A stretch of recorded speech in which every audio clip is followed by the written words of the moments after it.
Welcome, everybody, to the X Rock Extreme podcast. My name is Tiffany Andrews, and I want to thank all our sponsors for this 2025 season with JM Rigging Supply, Mother's Off-Road Recovery Motorsports, Radial Dynamics, 386 Fab, Wheeling for Warriors, and Kincaid Fabrication. Tonight, I have my amazing co-host, Cord Reside of Mother's Off-Road Recovery, and What's happening, everybody? our amazing guests from New Zealand, Caleb and Shay Thompson. What's up, guys? What's up? Hey, good to be here. So, what I like to do with all our guests when they first join us is kind of get a background story on them and how they kind of started in this off-road world. Yeah, that's we've been thinking about that a lot lately. So we've been in the industry, that's our 15th year in the industry now. We've been fairly heavily involved from kind of the first year or two. We started running events and building things and doing stuff, but I was always attracted to the more extreme side of off-roading. So we decided 10 years ago to start a TV show and went all around the world filming the craziest events we could find. And yeah. It spiraled from there. Yeah, it really did. Pretty sure it started from Caleb just deciding one day to come up to me and go, so I've had this idea. And I'm going, oh God, here we go. Yep. And he goes, what do you think about making a TV show? And I'm like, do you even know what it takes to make a TV show? But I mean, I think from the very beginning, I've just gone along with all his crazy ideas and he comes up with them and I somehow have to make it happen. Shay picks up the pieces.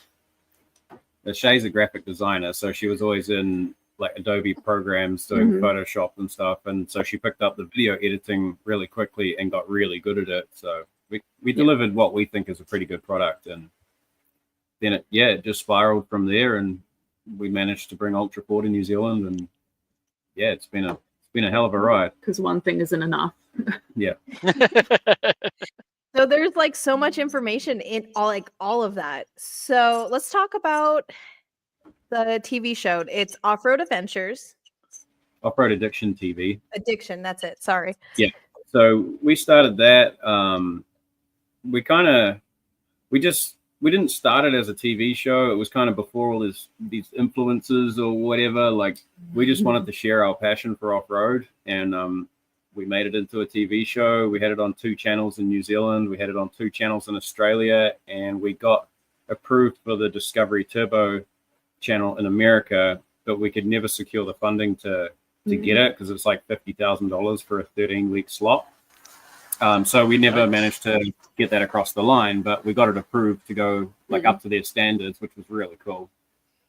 But yeah, it's kind of died off since COVID. We've just took a break and have struggled to get back into it.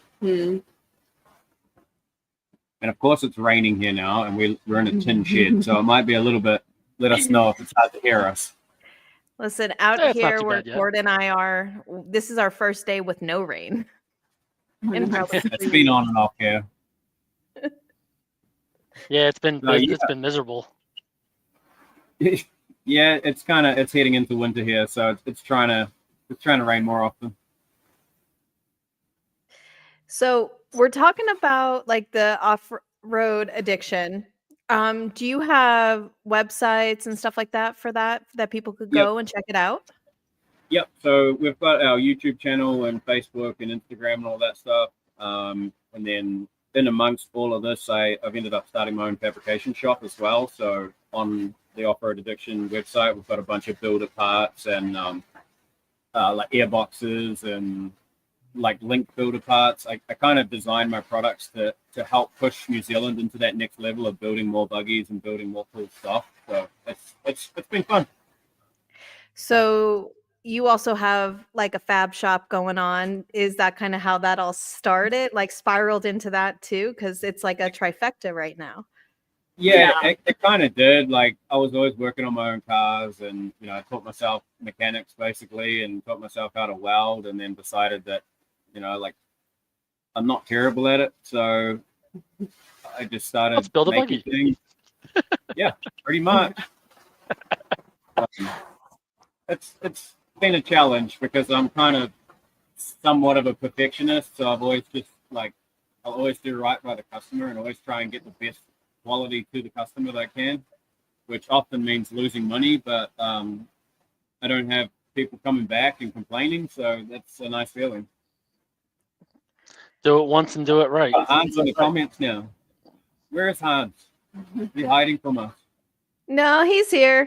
See, his comments are here. Evening foot, yeah. And then he talked about it being raining for a month straight in Pennsylvania because we've been getting it pretty good here. Yeah, do you guys have a lot of wet weather like during summer, or is it? It's usually spring and fall. The summer you get some wet weather, but it's usually a little drier. Right now it's the time, like I pulled out 2 different trucks out of the mud today because people don't understand. It's been raining for a month, and a FedEx truck tried to turn around on somebody's yard and just swamp their truck. It's kind of that'll do it. It's not common though to get a month straight of rain. Not that common. No. We normally in this time of the year we normally get rain like once or twice a week, not straight through. You guys obviously have a lot of rock out there, like rock and mud. Is it that kind of mix? Yeah, East Coast. It depends on where it is. Mud. Yep. So in my area, there's a lot of clay, and up there's a little bit more rocky, like shale kind of bouldery stuff. So where we are, we're from 3 different parks. Famous Reading Outdoors, Roush Creek, and AOAA. Roush Creek is where the USA Ultra 4 just had theirs about a month ago. We're in a coal mining area, so it is just black. Yeah, okay. Cold dirt. Yeah, that'd be interesting to wheel in. I bet you it rots everything out pretty quick. It's not terrible. It's so the biggest thing about there is if it's dry, you always come back and you're just covered in coal dust, and like it doesn't matter what you do. Yeah. Lovely. So you come back looking like you've been working on a heavy diesel for a day. Yes, absolutely. And it's not trying to think easy of a way to clean. Mm-hmm. I was trying to think of a nice way to say that. That's a very nice way. Yes. You look like you've been working on diesel all day. Yes, You need one of those anti-contamination showers outside, like the chemical showers. Yeah. Yep. It's kind of like when you go to the desert and you end up just covered in sand, no matter what you do. Uh-huh. Yep. It's always my favorite you lunch just learn to accept it. Mm-hmm. Yep. So we got to meet you guys out in California while you were visiting for the Ultra 4 and King of the Hamos combination back in January, February. But you're also involved with Ultra 4 New Zealand. Can we kind of talk about that a little bit? Yeah. That's quite an interesting story, that one. It's going to be a bit of a segue, but so I don't know if you guys know JT Taylor. He's a good friend of ours. Proud to call him a friend. He's a hell of a human. He's a very good American. He was a good friend of ours, and we were at the SEMA show, and we went to the Warren after party, and we were hanging out there, and we said, "Oh yeah, after this, we're going to hire an RV, and we're going to drive from Vegas to the Redneck Yacht Club in Punta Gorda, Florida." And he just turned around to me and looked at me and said, "You look like a damn idiot. We're going to Baja. Come with us instead." So we went down to Baja, and Dave was racing that year, so that's when I first got to meet Dave. And then Dave invited us over to our first King of the Hammers, which was 2019. So we got to experience it then. And yeah, you were on the live show. Yeah, they dragged me in to talk onto the live show for a minute. So no, it was really cool. And then off the back of that, it was just we started the conversation of I've been obsessed with King of the Hammers since I first saw it, way back in the day when they had. I think it was the last year they had just a static camera at the start finish line kind of thing. They used to stream it on Pirate, I think that was Okay. the first year I saw it, and I just fell in love with it. And was like, just it drew me in, and I don't know why or how, and maybe that's part of the story of how we've ended up with Ultra 4 in New Zealand. But it just, I don't know, it just sucked me in, and here we are. Mhm. It's an Dave obsession. Cole is kind of like one of those people. It's like an amazing human, but he Mhm. knows how to say like, yeah, you Yeah. need to do this, and it's Yeah. like a light bulb in your head, and there you Uh-huh. are. That's how we kind of ended up out at King of the Hammers putting on our event this season. He was like, yeah, you need to do this. Yep. And then you just go, okay. I love just sitting down and talking to Dave, because you never know what idea, whether I throw something or he throws something, and it snowballs so fast. And it's so much fun, because you're just like, cool, what are we like? What's the next thing you guys are creating? Mm-hmm. So yeah, it's a Call- privilege, really. We should get Dave to start calling his house the think tank. It Yeah. really is. I call it the airport, because there's always someone coming and going. Yeah. Yeah, that. that's not a lie. Yeah, no, it's so cool, man. He's like so open door policy. You know, everyone's always welcome, and if they need help, he's always like, "Yep, we can sort that." You know, and it's really cool to see that All kind of hours of the attitude. day and night, people are working on Yep. their stuff. Yep. And he's got a good crew out there, you know, holding things together, and it really is an honor to know them and get to hang out in that circle. There's some amazing people. And if it wasn't for him, we wouldn't be here with you guys today. So shout out to Dave Cole. Yeah, exactly. and I see Jericho's in the comments, and he often cooks us some nice meals while we're there. So, you know, we'd probably die without him. Well, you would. Or I'd just be really skinny, one or the other. Yeah, that's Yeah, the other thing. You won't go hungry at Dave Cole's either. That's for sure. No, it's so much fun hanging out there and seeing all the different kinds of people from, like, they're all sort of industry people, but they're all like got their own lane in the industry, and everyone's doing something different, and it's really cool to meet that kind of span of people, I suppose, and just get to know everyone a bit better. Yeah, I definitely got my eyes widened this year, actually being part of, you know, helping out, doing recoveries and stuff there. I got to meet a whole slew of people. I can't even remember half their names, because just, you know, half of them are Australian, half of them are New Zealanders. It's just like, how did this big group of people just end up in one spot from so many different places in the world? Lithuania, we had the guy from Lithuania too, like that whole crew. Paul's from the UK. Mm-hmm. That's probably one of my favorite things about it, is just everyone from all around the world goes, because it's the toughest one-day race in the world when you get to the end of the week. But it's the whole like week before of just, there's something every day and antics every night. It's a wild place. Now, do you have any events like that to any type of like that scale over in New Zealand? Nothing close to that scale. It is mind-boggling how big KOH has gotten. We've been privileged enough to go to a lot of events around the world, like the Rainforest Challenge in Malaysia and Borneo Safari, and we've been wheeling in Hawaii with the crew out there, and that's always a good time. But like, we've been to the Mint 400, we've done a lot of events, and there's nothing that really comes close to what King of the Hammers is. Yeah, the Mint 400 is a massive event and really cool, but it's just not.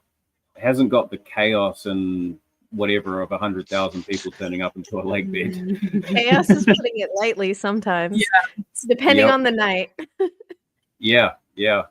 I mean, the whole thing is. I don't know, I really enjoy it. It's just it's an amazing experience, and it's just filled. It's kind of like the melting pot, and it's different avenues of the off-road world. In like, you have the rock crawling, you have, I mean, gosh, they had unicycles even, and dirt bikes and everything like that. It's so awesome to just see the whole entire off-road thing, besides what mud bogging. Yeah. Well, they could have had that this year too. I know. 2019 or last year, I can't remember. They all blur into one. But somebody brought a mud truck from Florida, like a massive one. I know JT took his one out there too. That thing's pretty legit, his old Dodge. But Well, I know my Chris was trying to like talk to Dave about his because he has a mega truck and he has a mud truck and everything. And Dave's like, okay, yeah, we could do that. What do we need to do? Yeah, and that's what I love about it is Dave looks at it from an angle of how do we bring everyone together, and him and I are very much on the same page with that. Of like, we need to unite this industry as much as we can because we're stronger together, and he does it well. Like there's a lot of people on the internet that don't like him for whatever reason, and that's fine, but most of those people wouldn't have any friends in this industry if it wasn't for Dave bringing everyone together. Oh, your words are so true. But Dave's a straight shooter. And that's like the biggest thing is he has a passion and a vision, and he's not going to sugarcoat it for anybody. No, exactly.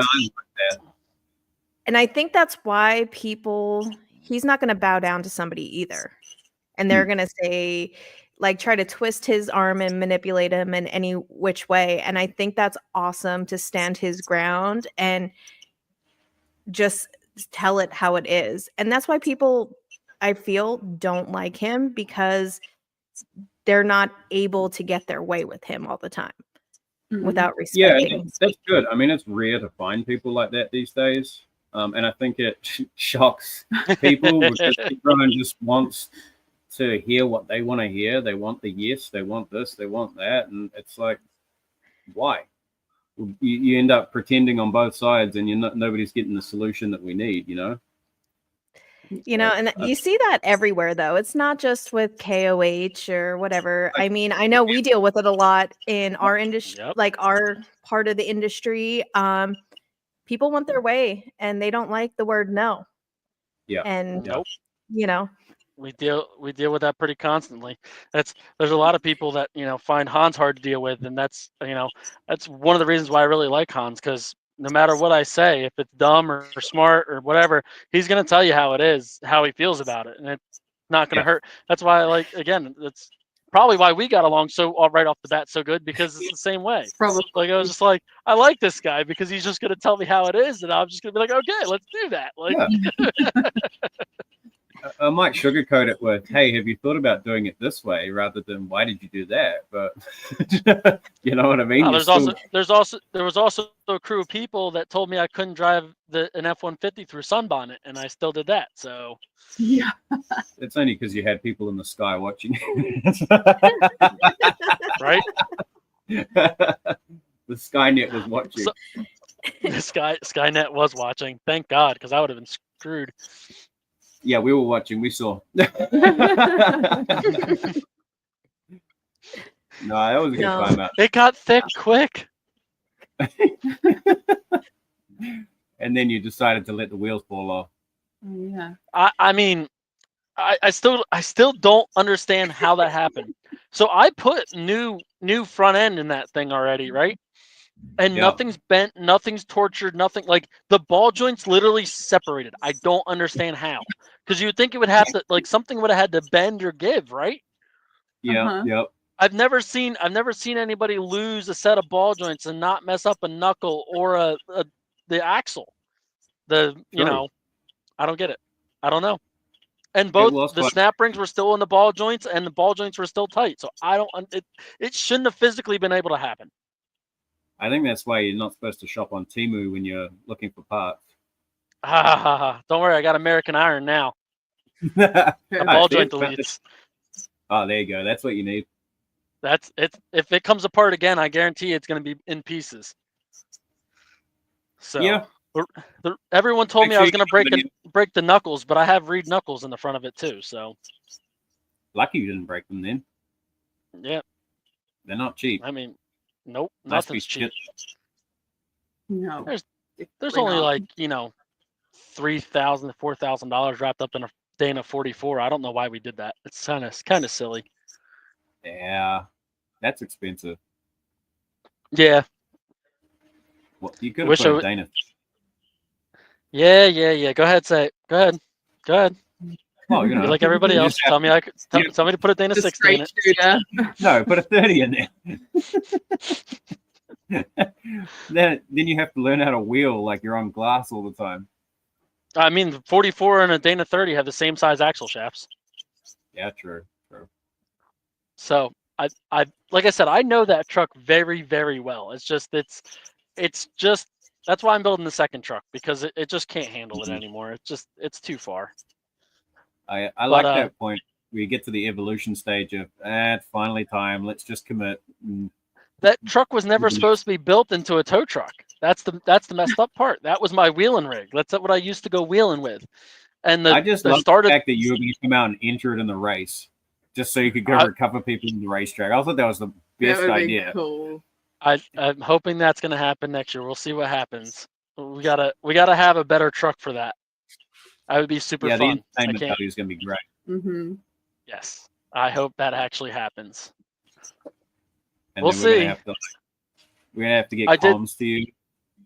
I did all of the on the new truck. We went over all the link geometry and everything a couple weeks ago. I just got the final parts in that I need to start building the links. So nice. Another month or two, maybe. I'm so jealous. I'm not really a jealous person. I'm so jealous of the fact that you guys can just go down the road and be like, "Oh, Dana 60s. Oh, you want some Brannick axles? You want? Yeah. All right, just down. You mean that I only spent like $600 on 2 Dana 60s and have it ready to go?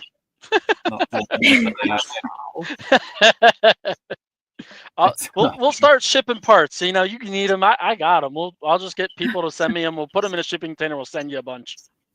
If Cord doesn't have it, I'm sure we have it somewhere on the shelf or at our garage. Pretty much. That'll be fun. I got so much stuff. It'll be his next business idea, I'm sure. I see Hans is calling you out in the comments. It's not even your truck. Yeah, it's actually technically my brother's truck. It's actually he finally gave me the title this year for it. It was my brother's truck. I built it for my brother, and then I went overboard on what he wanted to spend. So then I was like, "Oh, I'll wheel it for a little bit, and then when I'll give it to you." And then that never came to fruition. It just kept getting more expensive and more expensive and more expensive as I dumped money into it. And finally, my brother and I traded a car trailer for the truck title. We flip-flop titles. He's like, it's so beat up at this point. I might as well just, trade you that car trailer I've always wanted. I was like, deal. Perfect. That works. Hans, to answer your question, we run this in patrol axles. It's the most common axle here. We got a lot of Land Cruisers, a lot of 8-inch Toyota Hilux stuff. The patrol, nobody actually really knows how strong they are. I've seen a lot of people in America try and say they're like a 1-ton equivalent.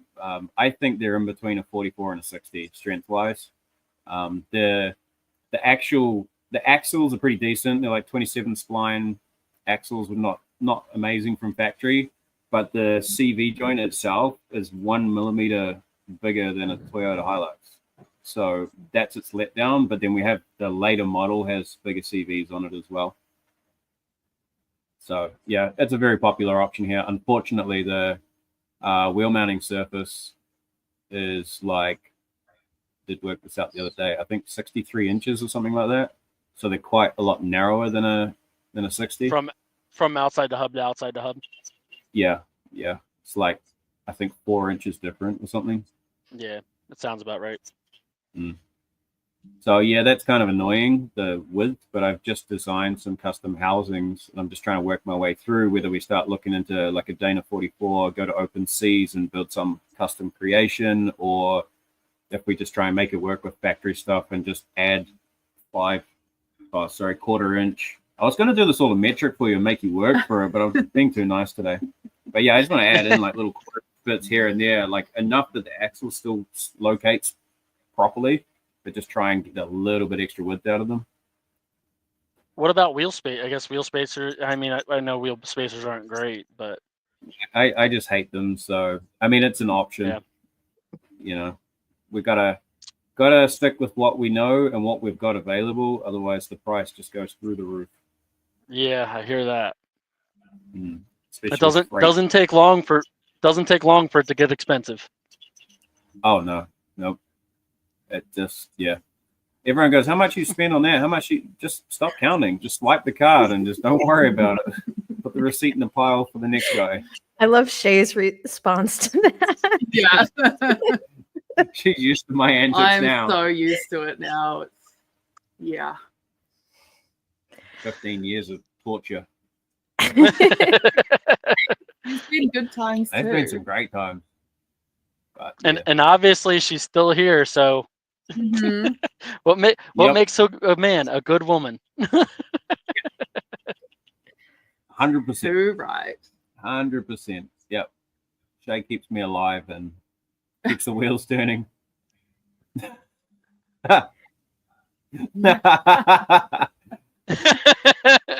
I don't have wheel spacers, Hans. Just because the wheel fell off in the middle of the desert doesn't mean. I see you're saying it's an Jeez. operator error. I mean, it could be abuse. You forgot to tighten them lug nuts again, didn't you? The lug You had nuts to didn't see break? Cord.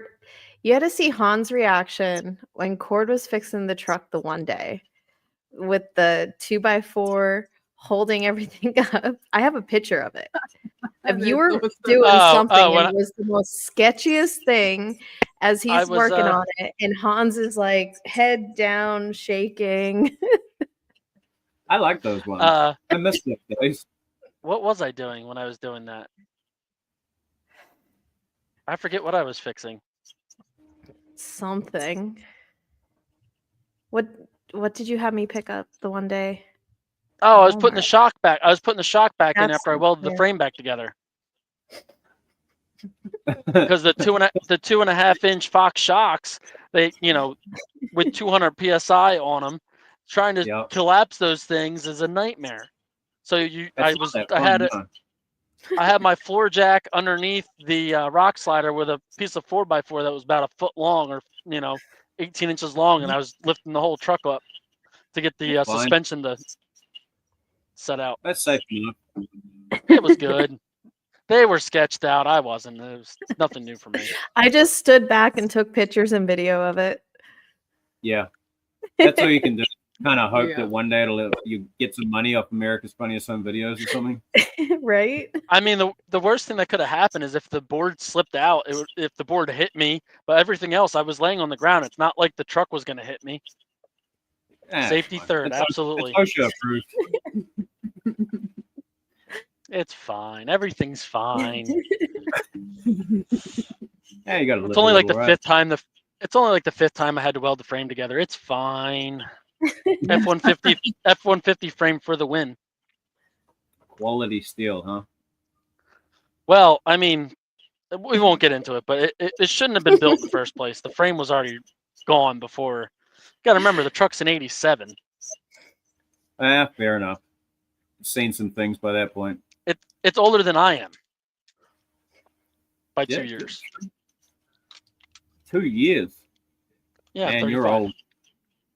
You're old. Thanks. It's not old. Oh yeah, I gotta be careful about that. Yeah. Sitting next to the 35-year-old. I thought Cord I'm was the same age as me. 34. I'm like trying to do the math. I'm 89, born in '89. That's too much math. Is that an Imperial 89 or? Yeah, yep. Add an extra little. Okay, Oh dear. let's get back on track for a hot second. Yeah, let's do that.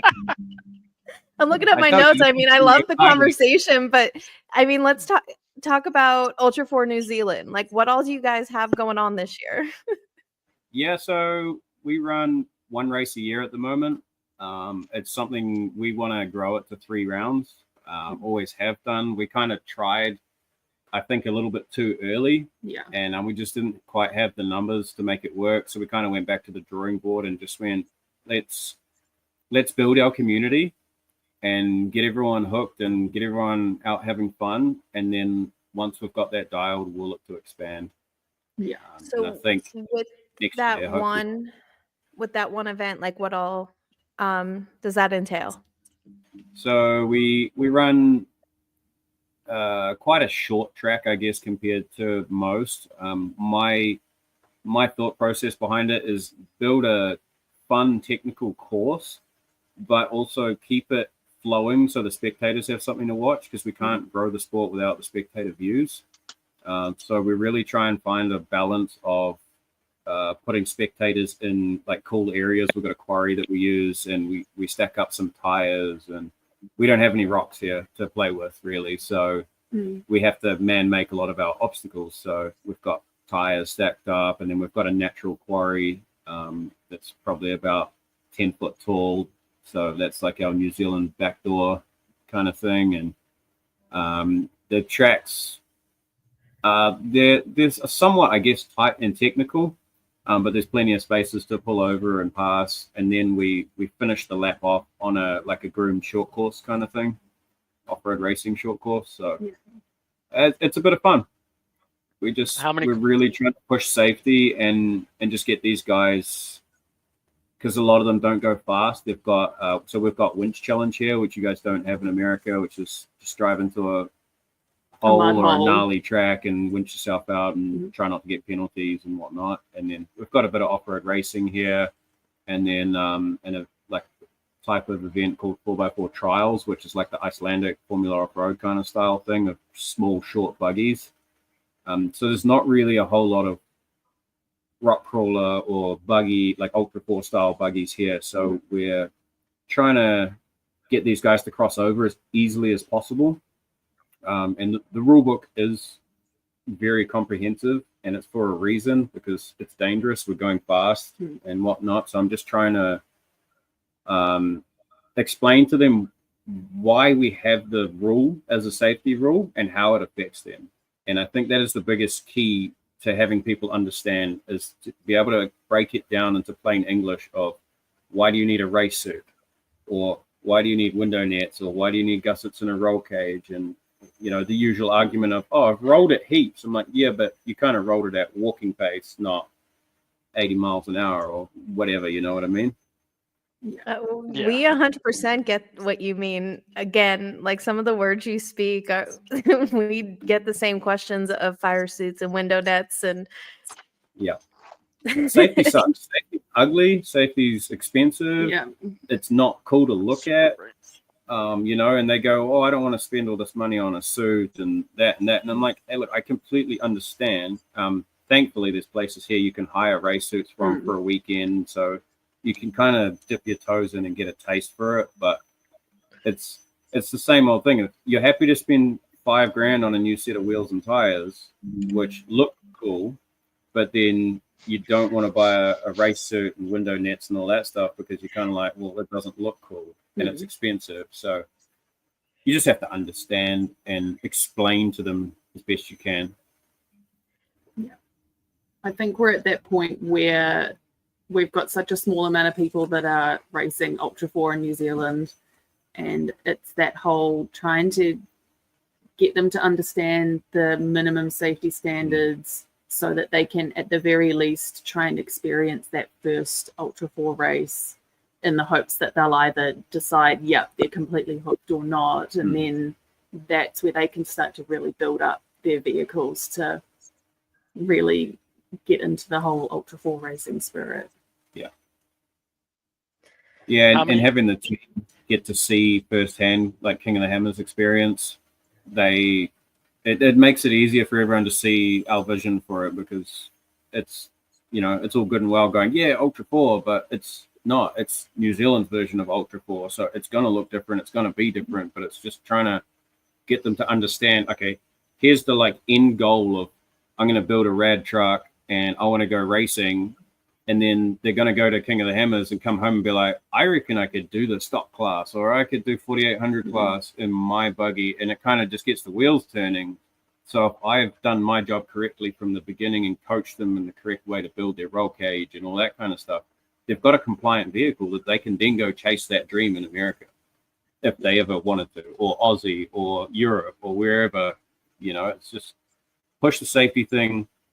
And because the safety rules are so advanced, it gives you a lot of leeway with other race series. You're normally above their rule book, which sometimes they get upset about. But it's, again, just being able, and I guess that's somewhat of my advantage being a fabricator and somebody that just loves suspension and roll cages and stuff. So it's like I geek out on it, and I want to make sure that everyone's building a safe roll cage and doing things properly. So, yeah. No, I'm just thinking, I know like with the safety roll cage and everything else, Chris is up there right now building a roll cage for a side-by-side. And it's going to be like a one-of-a-kind thing. So they're like making sure that it's just one whole tube, you know, the bends, the angles, everything like that, and making sure the stability of where they want it to hit in the back with the angles and everything of how when he rolls it, because you know you're gonna roll it, how that impact's gonna affect, you know, they don't want it to be in the same ending point and all that fun stuff. That's what our life consists of. Yeah, it's good all the fun. nodes and the fun. Before I came down here, that's why I said I'll be on in 20 minutes, was because they're like trying to think of something. I'm like, well, we have these templates, like, you know, the mechanical grade tubes to practice and do your idea before, you know, doing another DOM tube. Yeah, it's I taught myself how to use CAD for that because I have a lot of ideas, and you start making it out of tube and it gets really expensive when you realize it doesn't work or it looks ugly or it's not safe or whatever. So I design in CAD because you just go, actually, I kind of like that basis, so I'll start a new file and I'll try that new tube and see what I like. So he does that too, but then they're like in the fly and in the moment, and like their brains are going, and they're like, let's just try this a little bit more. Like he uses CAD for the table and everything like that, but and he'll go back in after they do all their trials and everything like that with the bending, and then they'll go and readjust it in the CAD file so they have it for a later date. Yeah, that's awesome. It's a good way to do it. I'm the po folk. I just do what on one side, and I keep all the measurements and everything down, and then I just take all those measurements and do it the opposite way for the other side and say it's X's and triangles and all goes to a node. It should be good. I don't go fast. I've seen you drive. You seem to get faster after 2 a.m. Yeah. Tired. It's his exhaustion setting in. It's just the foot just getting heavier and hitting the throttle pedal. Yeah, no, it's a good time. How many cars do you guys usually get on your Ultra 4 in New Zealand? What did we have last year? 16, and then 2 pulled out last minute. Yeah, so 14 officially raced. That's probably the most we've had at any given race. Yeah.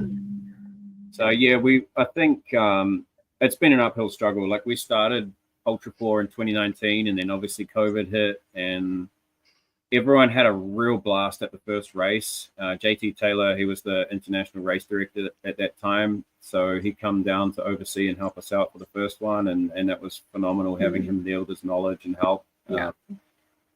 So it was 2019 we did the first one, and then all the lockdowns came and all the fun stuff, and by the time we could actually get back out there and start the wheels turning again, everyone had forgotten how much fun they had. So it was pretty much like starting from scratch again. Yeah. And I think because we tried to run so many over the lockdowns that we were consistently going, it's going ahead, and then we were cancelling them every time.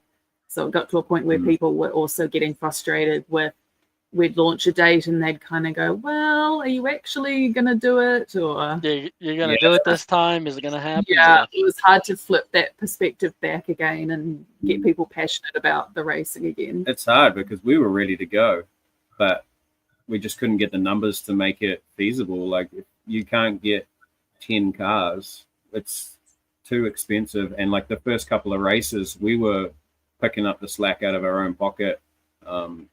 For me, it was important to keep the relationships with the farmers and stuff.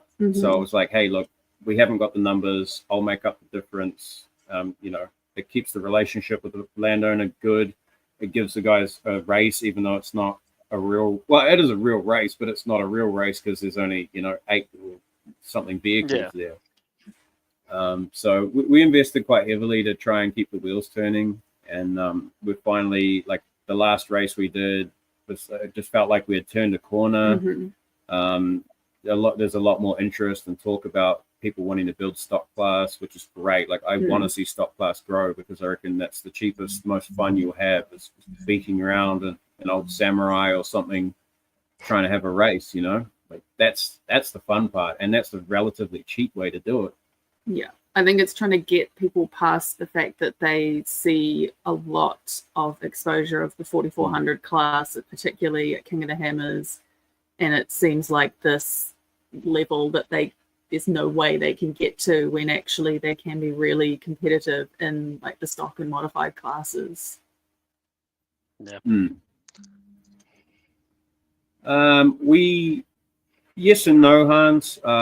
There's obviously with this winch challenge stuff, that's over the years has started to get a little bit faster. We actually had a bit of a shuffle up probably about a year. It would have been 13, 14 years ago. It was just after I got into off-roading, where a lot of the old boys that used to do the winch challenge stuff had got a taste for speed, so they started modifying their vehicles to go to off-road racing. So it's sort of one or the other. You're either doing winching events or you're doing racing events with no technical wheeling. It's just speed. So we've kind of brought this in between on, but there's other events popping up, which they're calling them like an enduro winch challenge. It's kind of like the Croatia Trophy style racing, if you've ever seen that. It's like gnarly winching and bogs, but with a little bit of speed in between and that kind of thing. So there's the speed aspect has been starting to appear, and we've just tried to grab the bull by the horns and ease them into it, because a lot of the vehicles shouldn't or can't go fast.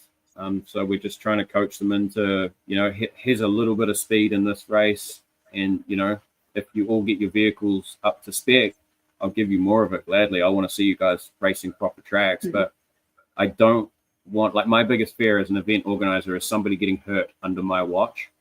So, like most of us, we don't want to see that happen. So I'm trying to build it in a way where they get a taste of speed. They understand, as the faster they go, they start realizing, man, this vehicle feels sketchy at speed. So it's like, how can we build the vehicle a bit safer? And it's like, it's minor things to meet our minimum standards that we've, like, obviously there's the Ultra 4 rule book, which we try and adhere to as much as we can, but we're also trying to do it from an angle of our insurance company. We give them the Ultra 4 rule book, and then we work backwards and say, here's our minimum standards that we think are acceptable to come out and race for the speed that we have set up on the course. So we're just trying to ease people into it that way and just create a safe, entertaining, and challenging race. And the sooner we get more cars and more safer cars, the wilder it's going to get. I mean, we're essentially growing our race course with the vehicles as they continue to build on them. I'm sure that's how Dave Cole did it from the original too. Think about it. He started out with people in a bunch of rock crawlers, and it slowly came faster and faster. And now they're up to what, 2-inch cage, main cage for 4400 because of the speed. And stuff like that is also an issue for us here, because the biggest we've got for roll cage approved material, it's like actually sanctioned by Motorsport New Zealand. They've approved it for roll cage uses, 1 3/4, but it's like 90. What do you guys call it? 95 wall or something? Yeah, 095 wall. Yep. Yeah, something like that. So most of my cage is all 2-inch 120 wall for the new wrecker. Yeah, so I've been looking around trying to find an option for DOM tubing. Like we don't have DOM here. We don't have a lot of the materials that you guys have access to. So I'm trying to work with the steel mills and stuff and just try and find the information of like what is comparable, because they do a high strength steel that's like 350 minimum MPa tensile strength, which is equivalent to what our roll cage tube is. And I'm like, well, if we can do that, it's 120 wall, it's 2-inch, and it's got the right tensile strength. Why is this not usable in a roll cage? So it's finding the right person that actually knows their industry that can explain to me if that's going to work or not. Like, it's Yeah, all and then good you got to well get me- it approved. Then you got to get it approved by the motorsport. Yeah, we kind of work outside of that. We just kind of do our own thing, but I'm very, very much like, I'm not going to say, go buy this, it'll be fine. I'm not interested in. Yeah, no, absolutely You'll not. be right. Like, I want to know that if I'm recommending something that's going to save somebody's life, it needs to be the proper material.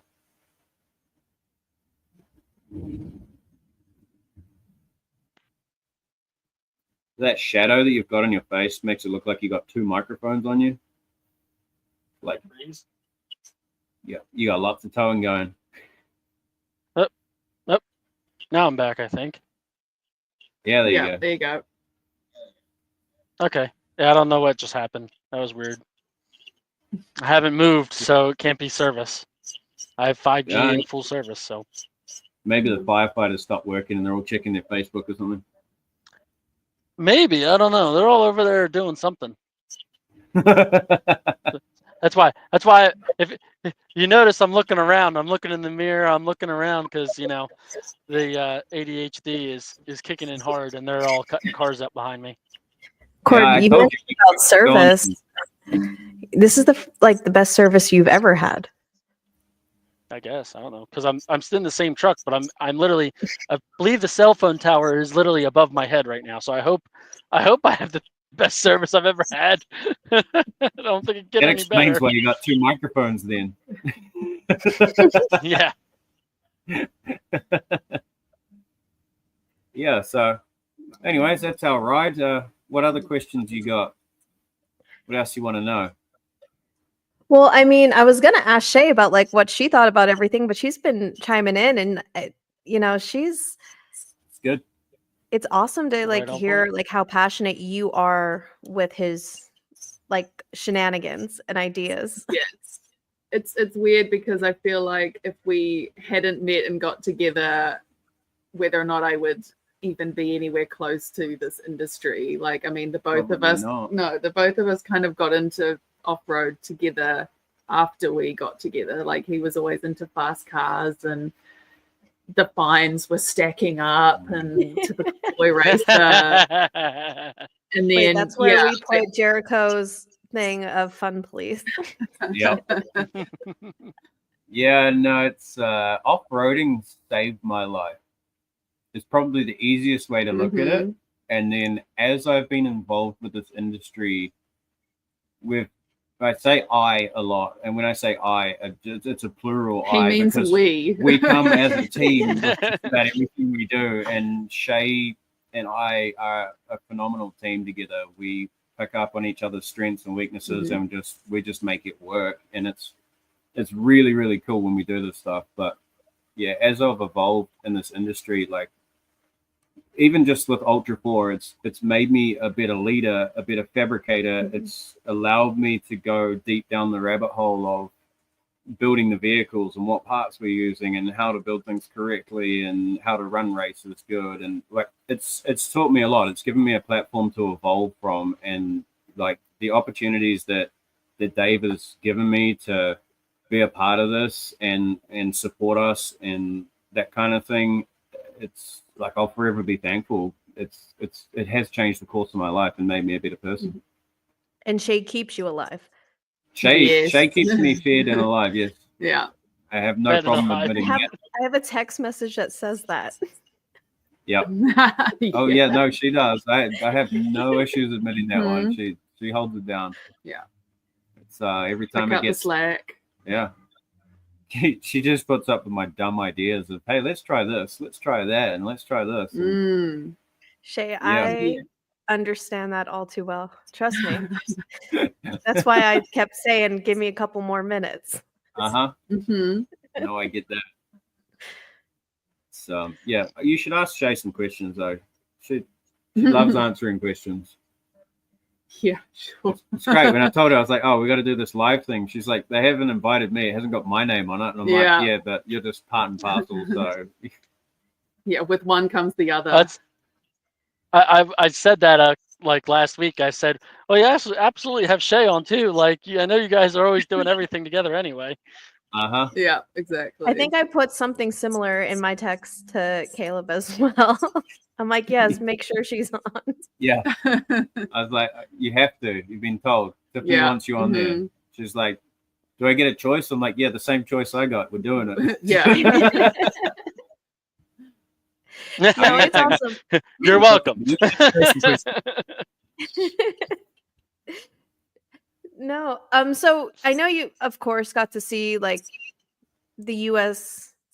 Ultra 4 and everything like that. Have you done any of the other ones? Have you gone to Australia or anything like that yet? Not for Ultra 4. We have got it on the cards though to try and get over to Australia to check out one of their rounds. And the hope is that the Aussies are also keen to come over to New Zealand and help out at our event as well, which is going to be really cool to start to look at Ultra 4 across the world and see how different each event is run, because everyone's got different vehicles, different terrain. Like it's never the same experience.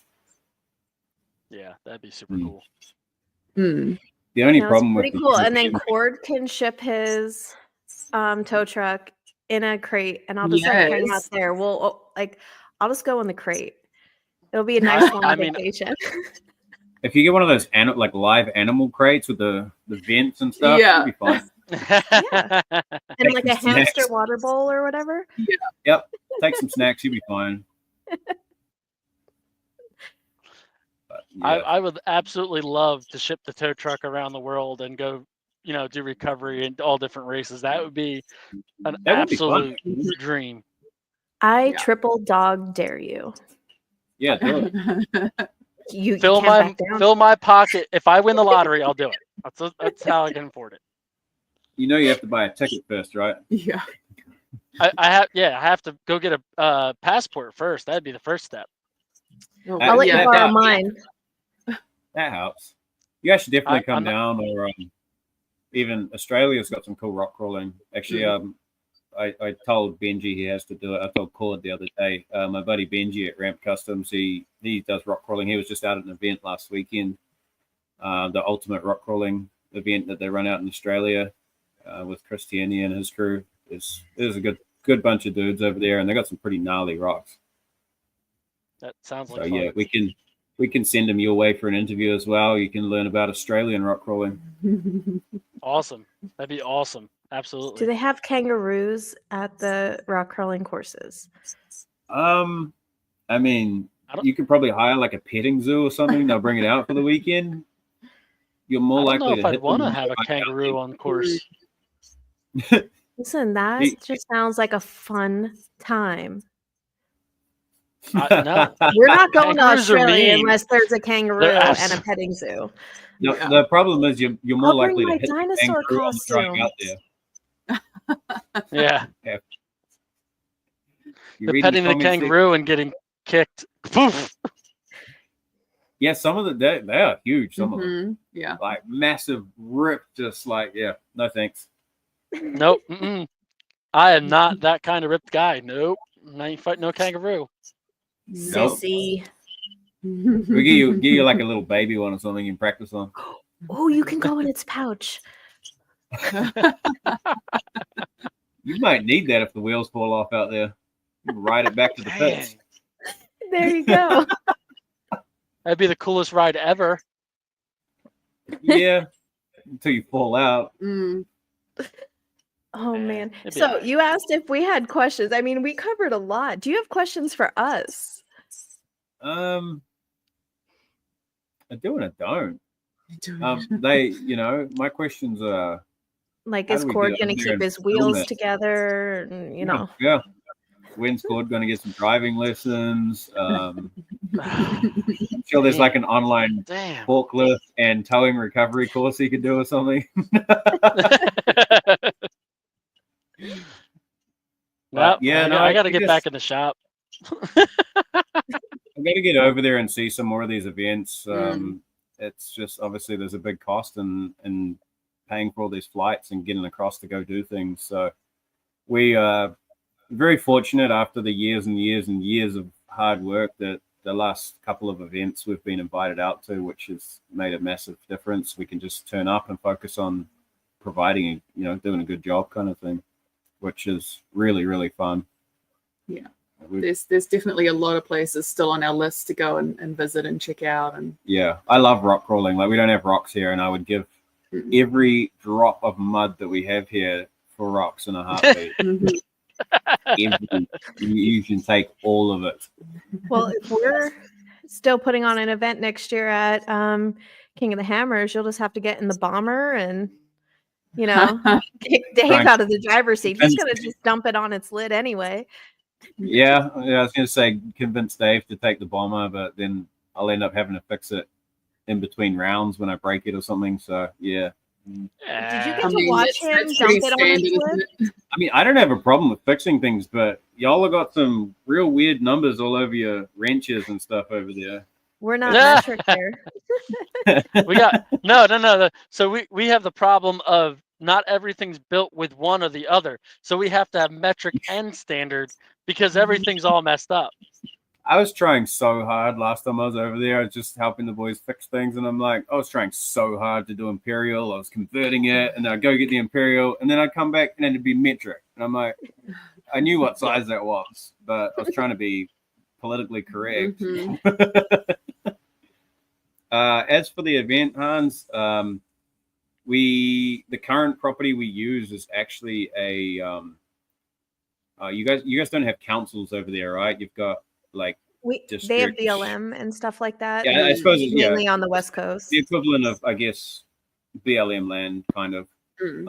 There's two councils that bought the place. It's called Tech Park, and they've made it into this massive motorsport hub. It's really cool. There's a rally track, off-road racing track, an autocross track. There's motocross. There's an RC car track. There's four-wheel drive tracks, and then we kind of, with the Ultra 4 thing, come in and use some of the off-road racing tracks and the off-road tracks, and we just kind of make it work between the multiple properties that are there. Yeah. Oh, yeah, there you go. Jericho's got a school bus, and that he does. Yeah, but school bus. Does it float, and can it take cords? The record because it's not going to get us to New Zealand or Australia or anything like that. It could I don't know. It could be a magic to bring the kangaroos back. I'd be like Captain Jack Sparrow as I just step on the dock as the boat sinks. I don't know what to do. Yeah, that'll work. All the confidence just stepping on the dock. So Jericho cooks really good food, and he's trying to set up his own he's off-road going out catering. this week, he said, for Heading Dave. out to the ranch to do some cooking. So yeah, he's like the traveling chef. It's pretty cool, and the food's good. The blue bus is the match. Yeah, so no, it's a really cool industry, this one. No matter which way you look at it, whether it's rock crawling or Ultra 4 or just social wheeling, I've met some of the most amazing people on the planet in this industry. Yeah. And I think the two of you are incredibly amazing to be starting, and not just throwing people into it, teaching, like you said, from the basic safety standards up, and just introducing it to them in a different way so they can experience things later on, like the 4400 class and everything like that. Yeah, we've got a couple of really awesome. We have about 2 or 3 rigs that are pretty well set up. They're ex Ultra 4 Europe cars, so they've got the good LS engines and Spider Trax axles and stuff. There's some cool components on them. So it's cool to see people dipping their toes in at that level and just kind of going, we can have a crack at this kind of thing. Obviously, funding is a big thing. Being on an island in the middle of nowhere, it's a lot harder to secure sponsorship stuff. And if we manage to get some decent sponsorship behind us, again, kind of following along in Dave's blueprint of, we need a live stream and we need to start building on that live stream. And basically for us, the way we look at it is we're trying to create something where everyone can come have fun safely, but we're also trying to build a platform for these guys to build their own like race team brand and stuff up as well, and try and promote them so they can go to their sponsors or find more sponsors. And it's like, hey, we raced this race, we're in this video, we're in these photos. Because I guess we approach it from two angles. One, it's a race director kind of mentality and it has to be safe, but the other side of it, because we've had all these years of filming events all around the world, we know the best place to go and put the banners and the flags for the sponsors and the good angles to shoot from. So we try and mix that in to give everyone like a really good result at the end of it, something they can be proud of competing in. And we got to get it'll happen eventually. We just got to keep going. But the big thing for me that I want to work on is rental cars. And I think globally, you know, if we spoke to the likes of, let's say, Can-Am or something and went, hey, like Ultra 4 has helped you guys grow quite a bit. Can we get 3 rental cars for each country? You know, 3 go to Europe, 3 go to Australia, 3 go to New Zealand, and there's 3 in America. And, you know, on paper, that is a lot, but you could do it gradually. But that means, like, okay, you just won King of the Hammers. Well, there's a prep car in New Zealand waiting for you. The race is in October. You can go down there as part of your prize. Or, you know, the Kiwis or Aussies, Europeans have got cars over there. And if we have 3, you could pick a winner from the New Zealand race, the Australia race, and the European race. There's a prep car, go race King of the Hammers. I don't think you could get any better to get the hooks in, to get these guys addicted to the sport than giving them an opportunity like that. So if you take them in the off season, I do need to give a shout out to Melissa, because they have the KOH off-road outfitters that they do rental cars and everything else. If they want to go out there, besides during King of the Hammers, I do know they shut down that week, but make sure you go check them out. Melissa will absolutely take care of you there. Yeah, it's been really cool to see that grow, and hopefully it's doing well. I haven't actually caught up with them to see how well it's all working, but her and Charlie are just out always having fun. Yeah, That's awesome. No, I love hanging out over there because it's just fun, and it's just good people, and you're sitting around discussing $1 million ideas of, hey, what about this angle? What about this? And it's like, nothing's a stupid idea. And it's like, nah, that's not going to work. Or hang on, what about this piece of what you just said? We can roll that into that and build something bigger. Like, it's quite fun just spitballing with people like that. Yeah.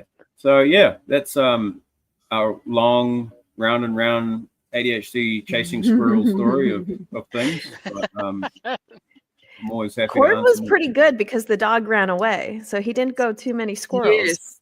Yeah, sure. It's dark outside. He's got nothing to look at out the window. Yeah, I mean, there's still until working. something catches fire. Yeah. Hey, we're at the fire That's department. not If his it catches job. fire, they'll just get happier. Yeah. I'm gonna say that's not your job fighting that one. They've got something to do. Nope. But yeah, so we had a pretty good time. Obviously, if you want to touch on KOH stuff, do you have to wrap this up at all, or you good? We're good.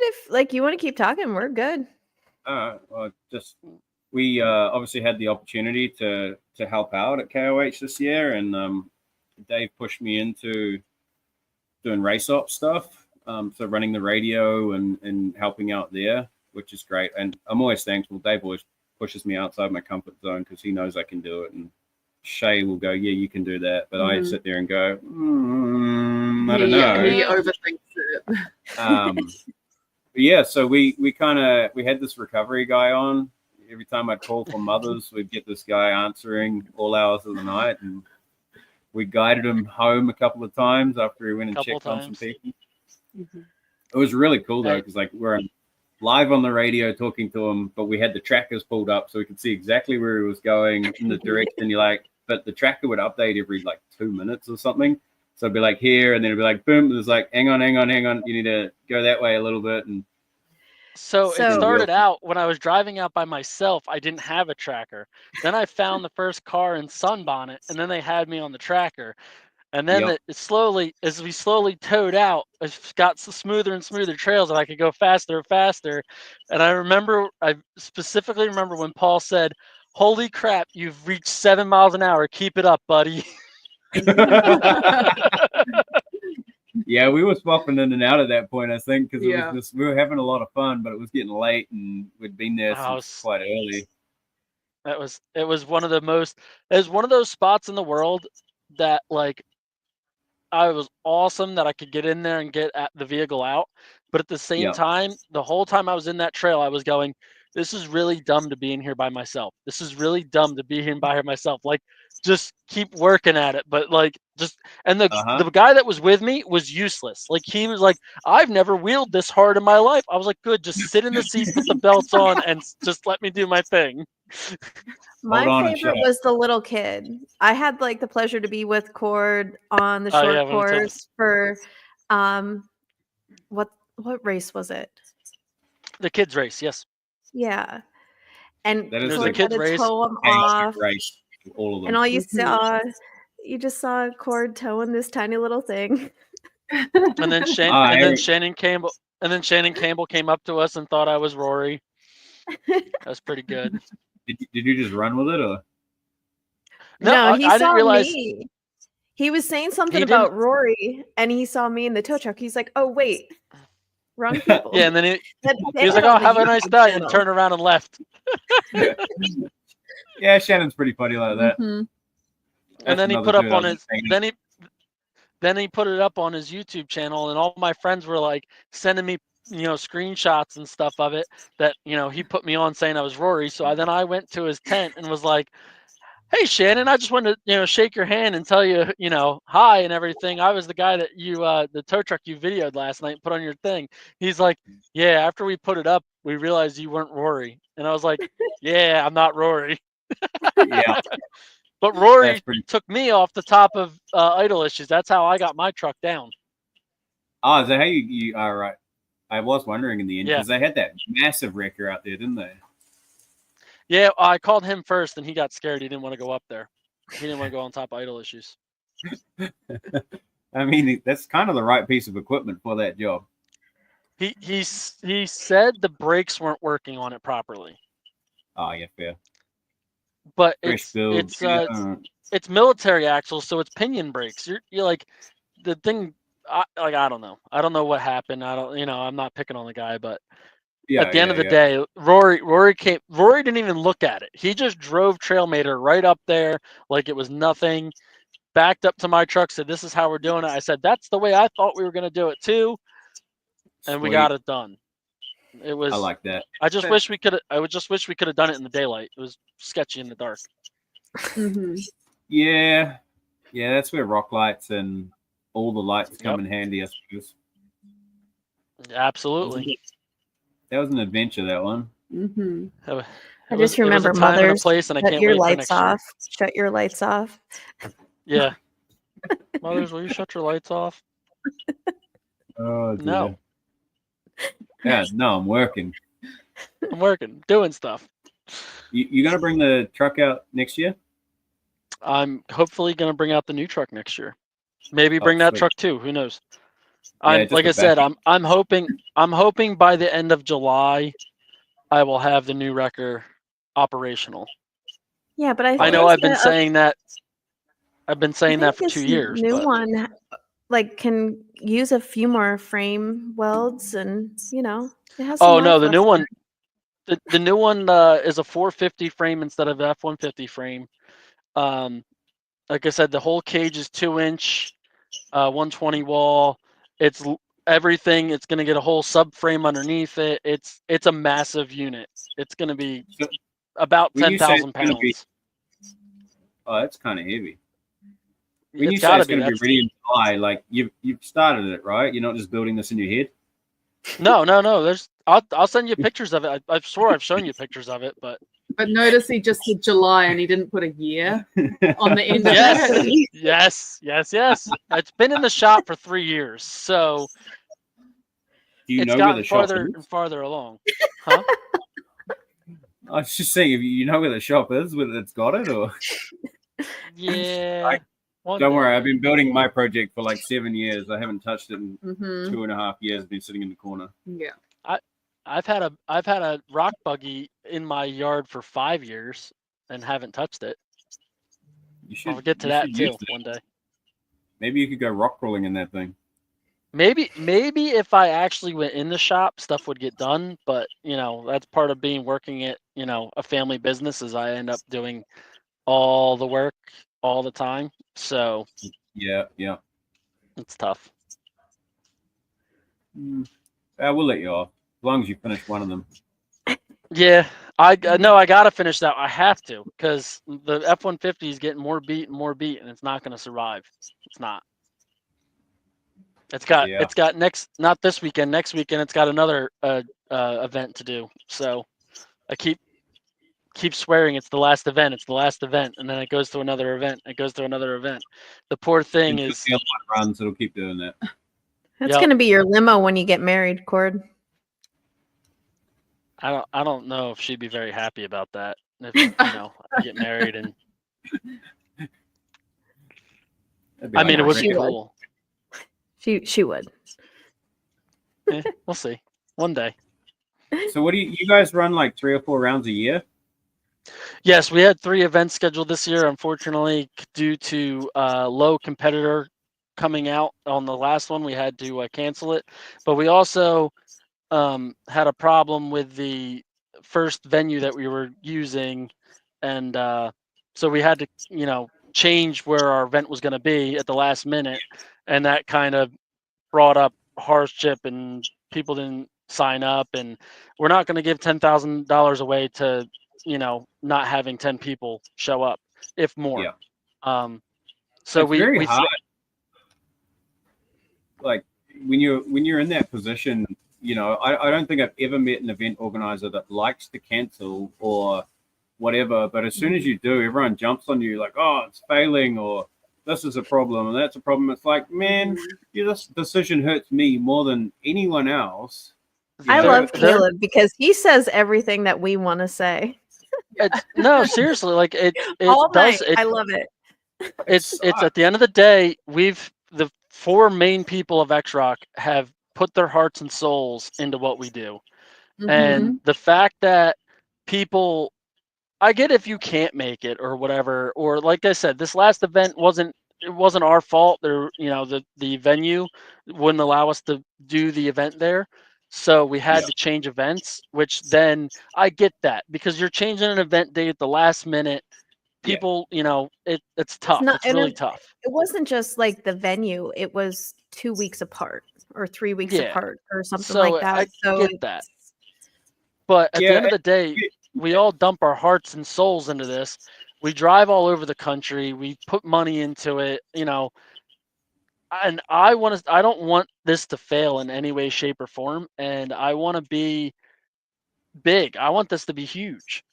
But you got to have the competitors got to show up. If we don't have competitors, we don't have an event. That's we can't go on a handful of maybes and only 4 or 5 people, with definites. That with all the time, money, and effort it takes to put on an event, to prep for the event, and everything like that. And then with us giving out $10,000 to the winner, it's too much time for a handful of maybes. I think a lot of people seem to think, or they're under an illusion that because you've got sponsors, you're making all this money and it's fine. And it's like, man, that money barely covers running an event.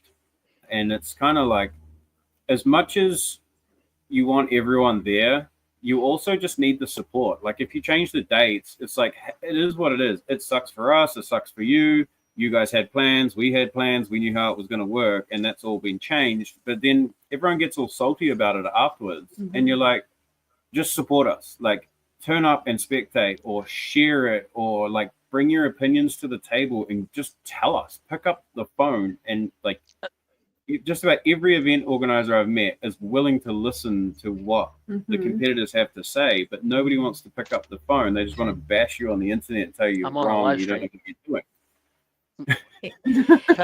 And unfortunately we deal with that It doesn't matter what avenue. The off-roading community can be an amazing, amazing adventure, and it can also be incredibly brutal. You Yeah. know, it's like the balance of camaraderie and Oh, you're gonna do more cuts? I'm trying to watch my words, Caleb. Yeah. Yeah. But you get the difference. tricky. Yeah. It's I don't know. I guess the only thing I would say as an event organizer to racers and people that are interested in the sport is support it.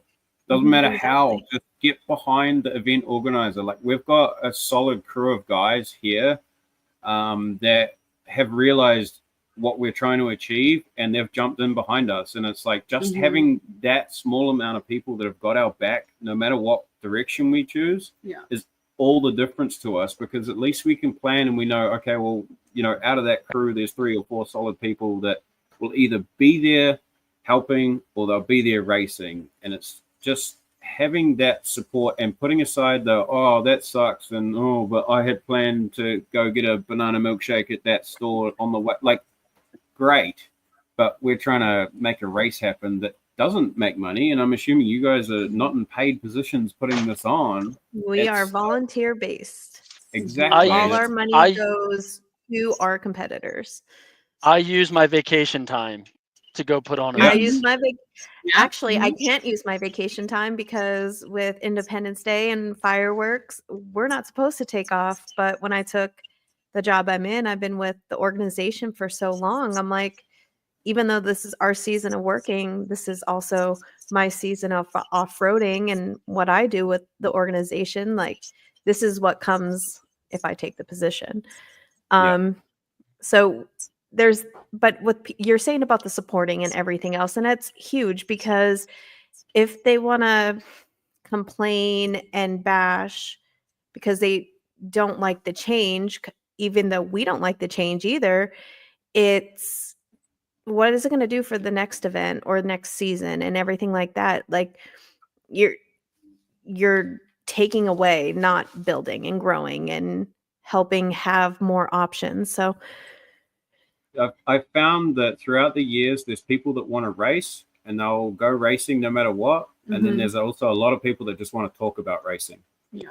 And those are the guys that don't turn up and they don't support it and they get in your way when you're trying to do things and tell you you're wrong. But like, I will accept criticism from anyone.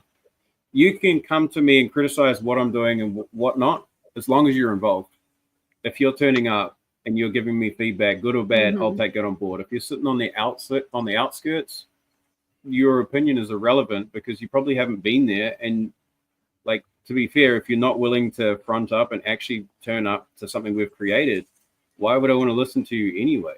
You know, it's not like an arrogant type of thing. It's just, I have to look at it that way, because otherwise I'm going to take the advice from people that have never been to an event and go down the wrong pathway to try and get approval on the internet. I don't know. It's a fight from the start. It's literally at the end of the day, show up, follow the rules, do what you got to do. And if you come up on top you come up on top that day, top 3 gets paid out. It might not be a lot of money, but it's a lot more than you're going to make in any other series in the United States. Exactly.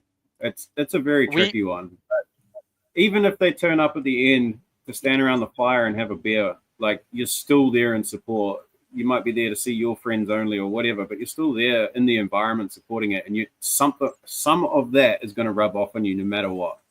Like the environment, the vibe, whatever it is, there's going to be something you take home and go, that was kind of cool.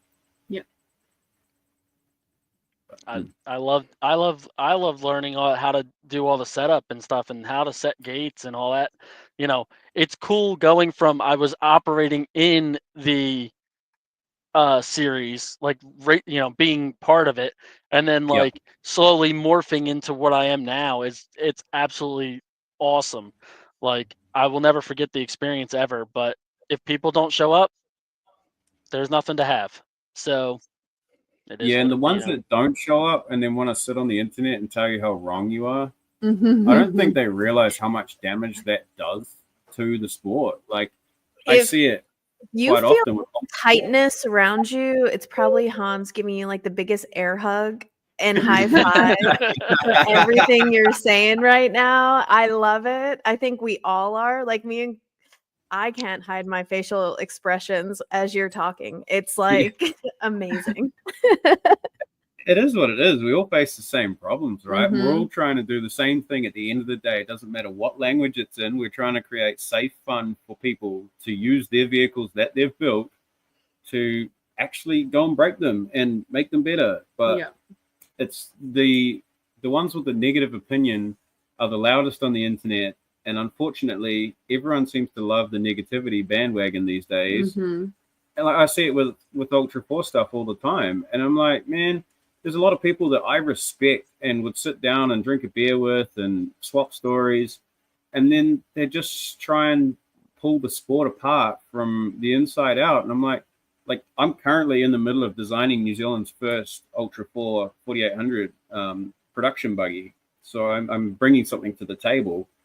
But I'm sitting there watching everyone else trying to tear this place apart from the inside out. And I'm like, why? Like, I'm sitting here trying to organize a race and build cars for people because I love it. I live for it. And I'm like, but you look at that and it's so disheartening of like, what's going to happen if these guys keep trying to destroy the sport? It's, who wins out of that? Nobody wins. Businesses lose money, events lose sponsorship. It's bad for everyone. Yep. At the end of the day, when there's nothing left, and it's because people didn't show up. Mm-hmm. And that's what They it better is. take just as much pride to say, I did that. They'll complain and say, now I have nothing to do. Yeah, where's the events for me to go I to? have $100,000 buggy and I don't have anywhere to use it except for wreck wheeling. Well, yeah, I kind of had to look at it and went like, we're onto something, and whether the haters like it or not, we are changing the course of history by bringing a different motorsport to a country. Like, you can't deny that aspect, and that's not the way I look at it. I don't run around going, "Well, look, we're changing the world," but you kind of have to accept it for what it is and just give it a try, and don't bash it before you've tried it. Yeah. Yep. Exactly that, Hans. It's yeah. I feel for you guys. You guys have, you guys have a bigger audience, so I guess that works both ways. You've either got more haters or less. You gotta start growing some rocks. I don't know what type of seed you get for that, I've been and trying bring to some plant rock them for a long crawling time. there. Oh yeah, I would absolutely love it. Just ship some over. Yep. We'll just start putting them in shipping containers and sending them to you guys. Perfect. We'll meet them at the dock. We'll just load them in Jericho's bus and send that down so we can come cook us. How funny would it actually? How funny do you think it would actually be if you like filled a 40-foot container with rocks and shipped them overseas, and so you dumped the rocks out of the container? People be like, "What are you doing?" Yeah, if I win the lottery, there might be signs. Say the same thing. Yeah, you're exactly right, Hans. The off-road industry, it's been around for a long time, but it's still in its infancy. And I truly believe, as a community, as an industry, we have the potential right now to point this industry in a direction that is set for massive growth. I see zero reason we can't be the next NASCAR or V8 supercars. We don't really have NASCAR here. We have the V8 supercar stuff, but it's motorsport. It's loud V8s. We've got all of that. Plus, we're trying to do backflips up hills and jump off cliffs, and what's not to love to watch that on TV or in person? The industry on one part is falling apart, and the industry on the other half is poised for growth, but we're so misaligned at the top.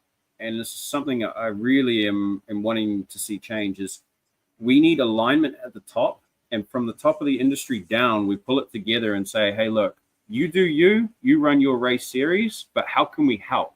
And if we're all doing that, we're going to put this industry on the trajectory to become the next big motorsport event. And that's going to put 10 times the amount of money back into the pockets of, sponsors or businesses in the industry that can then sponsor our events and let things grow even further.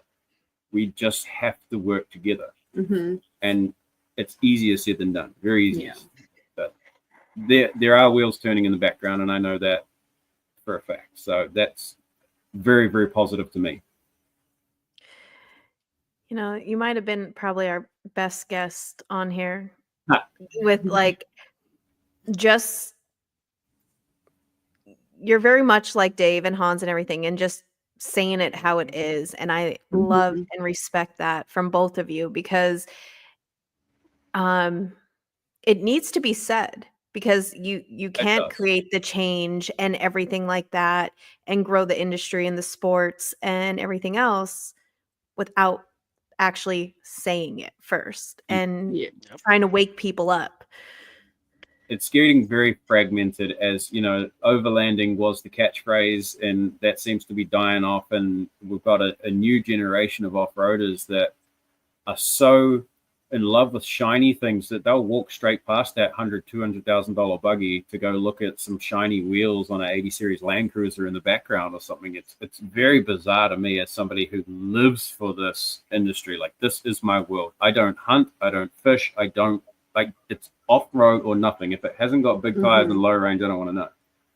And so because I guess I'm so stuck into this industry and it is my life, I actually took the time to step back and see how can we improve what we've got to make it better. And you guys know the amount of events that you guys have in America. It's like there's so much potential there for out of industry partners and sponsors to come on as well, because it's the content they're looking for, right? You know, you look at the classic example of Lauren Healy jumping off that cliff, and they valued that clip at like $1 million or something absolutely ridiculous. But that type of content to turn around to Jack Link's jerky or whatever, it's eye-catching, it brings people in, and they support the industry, and we support them with content, and we create this great little off-road love triangle.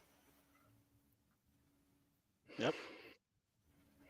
It is tricky. It's going to take some time, but as the pillars of the community figure this out, and I know they are, there's talks of it, as everyone starts to get together, it's going to improve. And we're going to position ourselves to a much better, well, I hope we are, much better place in the industry. The other hard part is the influencer life versus the actual series people. You know what I mean? Like all the sponsors and stuff are going to the influencers because they're being seen, and they're really slacking on the series actual guys. Teams. And Yeah. it's not even like it's a lot of influencers. I see a lot of teams though that aren't getting it as much as people just willing to put their buggy on some rocks and take a picture and say, "Hey, look at me." But it's hurting a lot of teams because I see a lot of deserving teams that are struggling right now to get the sponsorships along with all the series. It's not just one series or another, the sponsorships and everything else. It's everything. Yeah. The other side of that is these influencers are also, they're so desperate for sponsors. They're creating this toxic environment of, you know, let's say, for example, we've got Warn Factor 55. They're going to go get the Badlands winch sponsored to them because it's free and it's available. And then they're going to go get the knockoff Factor 55 hook.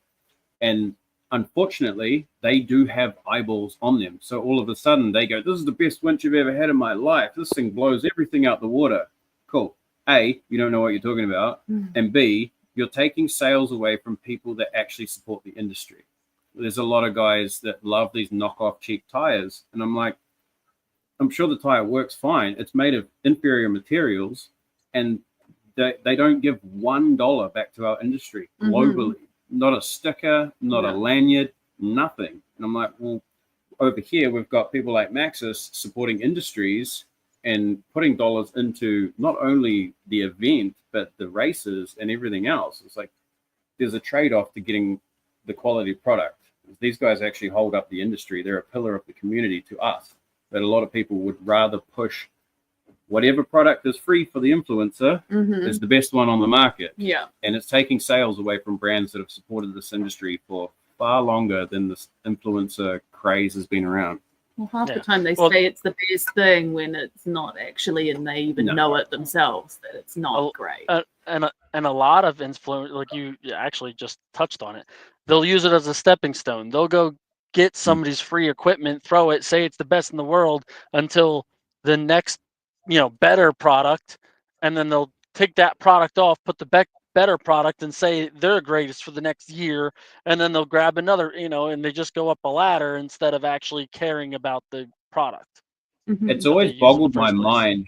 Like, to me, nothing creates accountability like actually believing in a brand. And like the partners we work with, like Fact 55 and Maxis and stuff, I'm still buying those products whether they're supporting us or not, because they give back to our industry. And it's very tricky with this influencer thing, because there's no leash on them, there's no cap on them. They're doing what they want, and unfortunately they're taking a lot out of our community globally, and it's toxic. I hate it. I've got a decent following, and we started this before influencing was a thing, and I never want to be an influencer.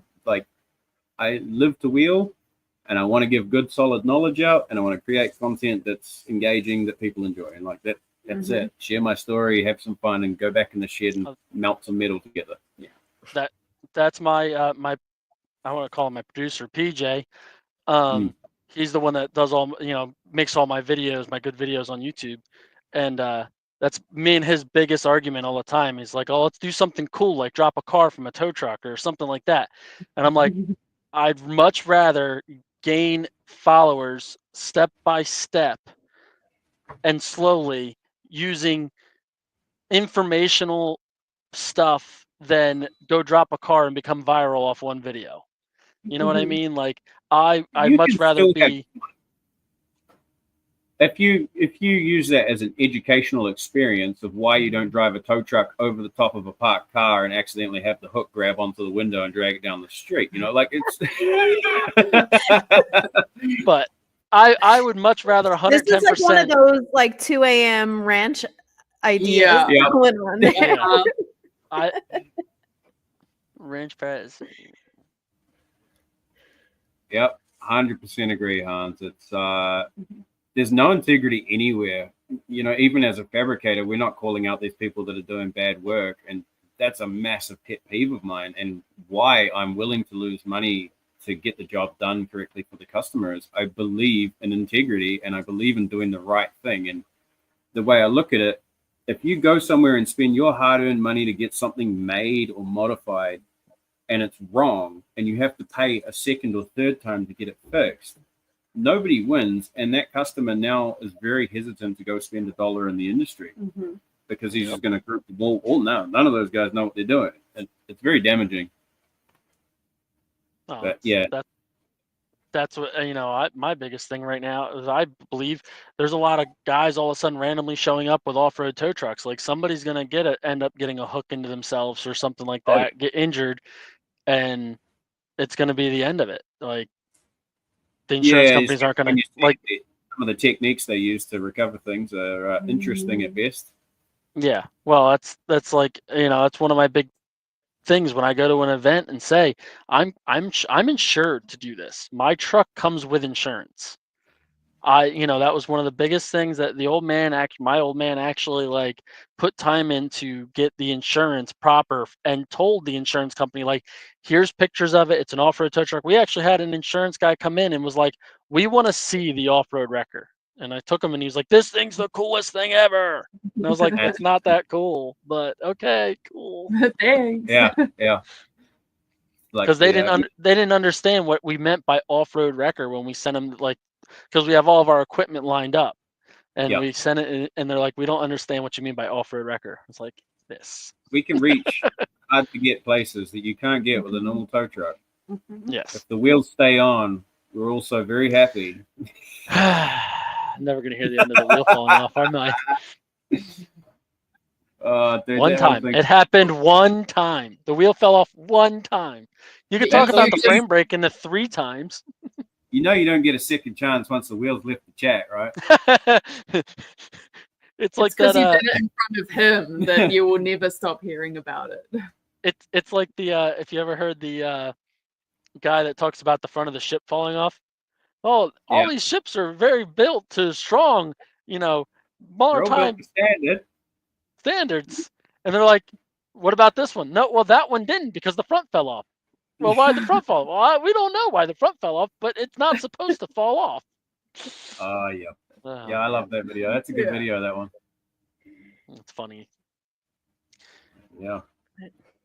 Well, All right, anything else you guys. guys want to know? Or you probably want to get back to what's the time Well, over there? it's like almost 10 p.m. here Thursday night. Yeah. How's tomorrow looking for us? 'cause it's still looking Friday. good. Trump's still the president, and things are going well. Well, there you go, guys. We're going to end this with We need a to do here nice on Friday. look into the future. The future, No. future's Thank cloudy. you guys. Thank you guys so much for coming on and taking this time out. Everything you shared is more than appreciated. Probably a lot more than me and Cord would just bring up on a podcast, but it's everything that needs to be said and heard throughout the whole Yeah. entire industry. And I applaud you guys for that, but also for what you're doing and creating over there and teaching and just I'm trying to. I can only do what I can do with what I've got. Yeah. And Yep. I just try and put my best foot forward with the right knowledge that I know of. I'm not claiming to be a hero that knows everything, but I'll do my best to pass on the right information. And yeah, thank you guys for having Yeah, us. And it's been it's a shame awesome. Hans couldn't be here, and the conversations probably would have got quite interesting. Yeah. No, we greatly appreciate you guys, and I hope that, whenever you're coming over the United States, you let us know, so that way if there's a possibility of seeing you guys, we'd love to see you. absolutely. And we would my- love to have you back on too at some point. Yeah, let us Absolutely. know. I mean, we're Yeah. always happy. We can find some people down here that want to have a chat. But Benji at Ramp Customs, I'll dial him up. I've already told him he has to do it, so at least you guys can talk a bit of rock crawling for your audience. Yeah, exactly. Awesome. It's going to be But like not- a no choice thing like we gave Shay tonight.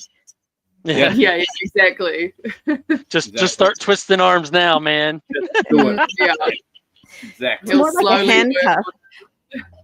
Shay was Running just gag. handcuffed. She wasn't twisted. yeah, I like, blamed it on you're you, to coming. be honest. I was just like, Tiffany said you got to be there. So, yeah. Just fully threw you under the bus. It's fine. take it. I'll take it all day long. It's the I literally texted him. I was like, "Hey, you want to do this?" And he's like, "Do I have to?" I was like, "You should. Come on." I always So- try and avoid doing it. I just don't like live streams and podcasts, but it's kind of fun sometimes just to sit down and have a yarn and whatever. We greatly appreciate it. It was awesome. Yep. And I greatly Hey. appreciate you, Cord, for coming on and doing this. Aw. But Yep. you are Sure. also one of our amazing sponsors this season. And I want to give a shout out to them again with Mother's Off-Road Recovery Motorsports, JM Rigging Supply, Radial Dynamics, 386 Fab, Wheeling for Warriors, and Kincaid Fabrication. Without them, we would not be able to put on the events and give out $10,000. So big shout out to them and a thank you. And yeah, we will be back. We're like doing about every other week or so. And, we're going to have some decent lineup coming up. And yeah, I hope you thank guys, had. Go ahead. I was just gonna say thank you and good luck with all the rest of them, and I hope this becomes something. You guys, do you do this as a podcast, like on Spotify? So we're not on No. Spotify. You could find all our videos. They live stream Mhm. on Facebook, Instagram, and YouTube, and you'll find all the old ones on YouTube. Should definitely try and get it on Spotify. I found myself lately. I don't normally listen to podcasts much, but lately while I've been working away in the shop, just put something on, like, oh, I like that guy, I want to hear his story, kind of thing, and turn it on, and something like that would be good for you guys. You could have these for people to listen to while they're working. Mm-hmm. Interesting thought. Absolutely. But Not yeah, you though. You've got work to do. You got to get back Yeah. to driving fashion tow trucks or whatever you do for a living. Yep. Always. well, guys, I hope everybody has a good night. You guys have a great day. Will do. And we'll catch everybody later. All right. See ya. See ya. Thank you.